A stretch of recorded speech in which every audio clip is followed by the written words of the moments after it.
আসসালামু আলাইকুম। ইংরেজিতে একটি কথা আছে, what you think you become, what you feel you attract, and what you imagine you create. এজন্য নিজেকে পরিবর্তন করতে হলে আগে নিজের চিন্তার জগৎকে পরিবর্তন করতে হবে। আপনি যা করতে চান সেটা যদি আপনার চিন্তার জগতে ঘুরপাক না খায়, সেটা যদি কখনোই আপনার চিন্তার জগতে সবসময় না থাকে, তাহলে আপনি কখনোই এটা করার জন্য বড় কোনো স্যাক্রিফাইস করতে পারবেন না।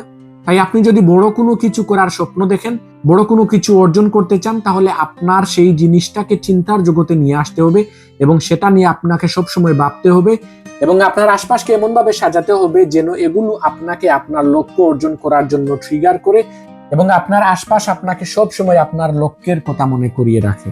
আমি শেষ করব একজন গ্রিক দার্শনিকের একটি উক্তি দিয়ে। তিনি বলেছেন, you become what you give your attention two.